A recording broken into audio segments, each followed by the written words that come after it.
Morning, everyone. It's I don't know, Valentine's Day, so happy Valentine's Day. Here in central Wisconsin, it was 25 below zero Fahrenheit out here this morning. I'm off work, so I'm making a mess in my living room and just doing some busy work. And what I'm doing this morning is just keeping myself busy by prepping some frames. The other night I went and strung all these frames up. It's a new way, but it's nothing fancy, but you can see it right there. Just all straight lines.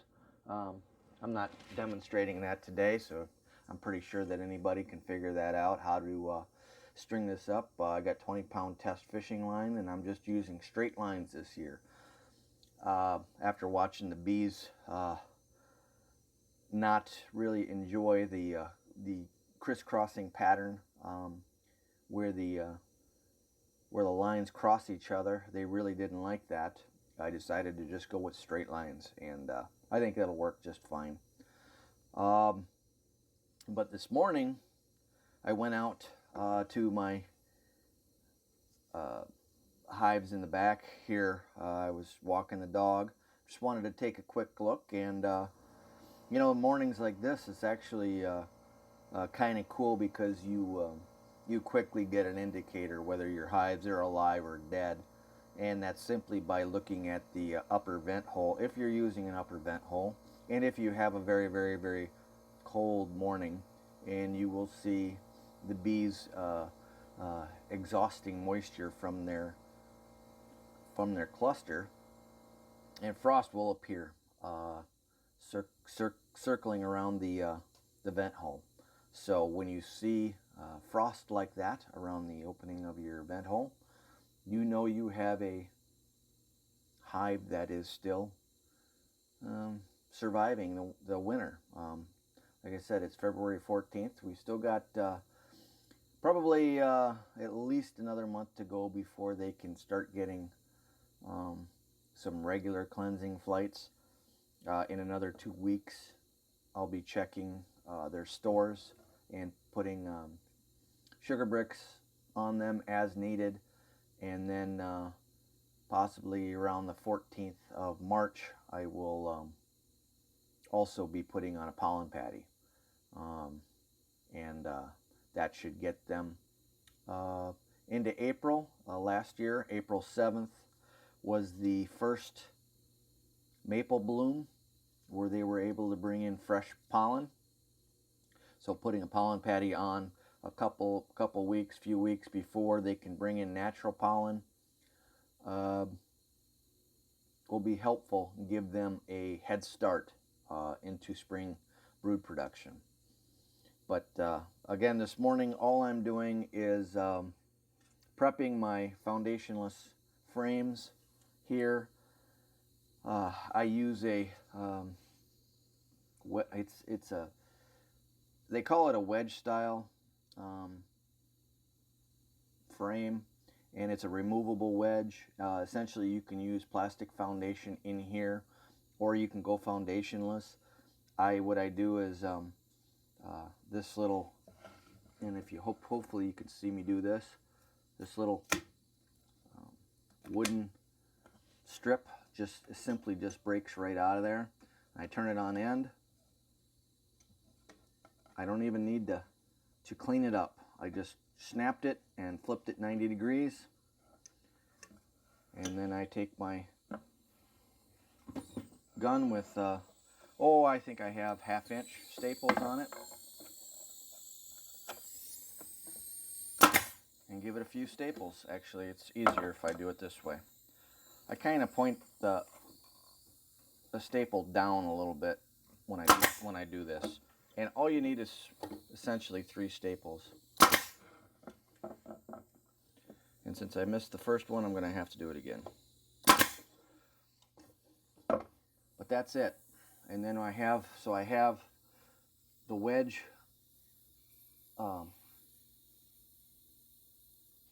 as a starter strip that the bees can now work off of.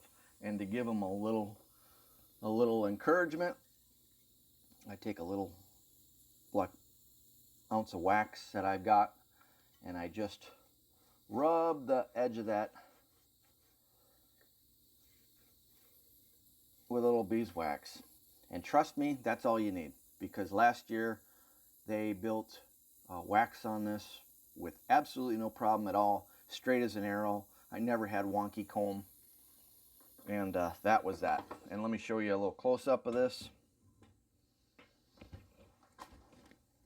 Oh, so there you go. That's the little wedge profile right there. Hope you can see it.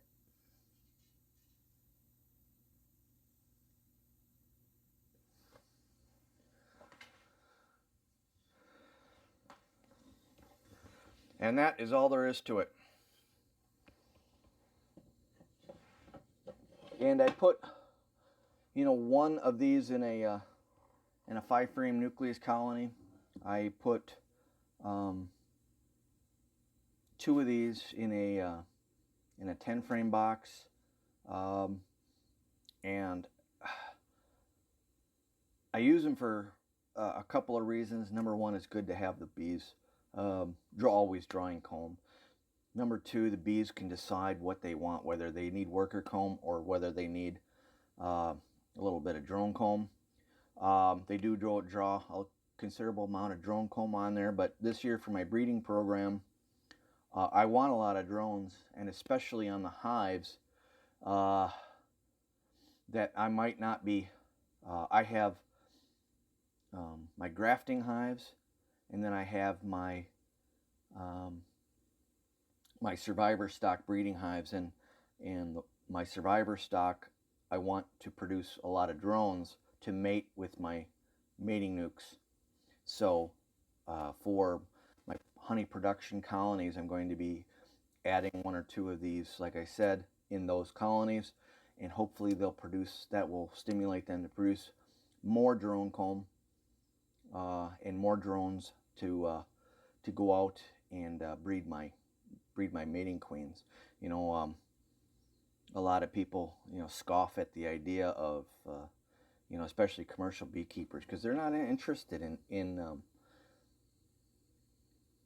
drones, in mating or anything like that. They're interested in honey production, plain and simple. But if you're also interested in creating your own local stock of bees, having a good healthy stock of survivor drones to mate with your queens is a great thing to have. So the more drones, the merrier in those colonies. The bees will determine themselves when they need to start building drone comb. A small colony, a weak colony, will not waste their resources on building drone comb. They need workers, and they need more workers to bring in food and cover brood. So, and to bring in honey and nectar and all that other stuff, they don't need drones. But once they reach a certain density per size of your hive box, they will start creating that drone comb. So anyways, that's my plan of attack for the year. 25 below. So yeah, this is a good indoor project for today. Absolutely completely messing up my my living room, but you know what, some days you just got to do that, because you just can't work outside. Anyway, real quick video. Hope your bees are surviving winter. Like I said, I went out and all my hives, at least in my home yard, all have frost, and I'll leave you with pictures of those from this morning. So happy beekeeping, and take care. Bye.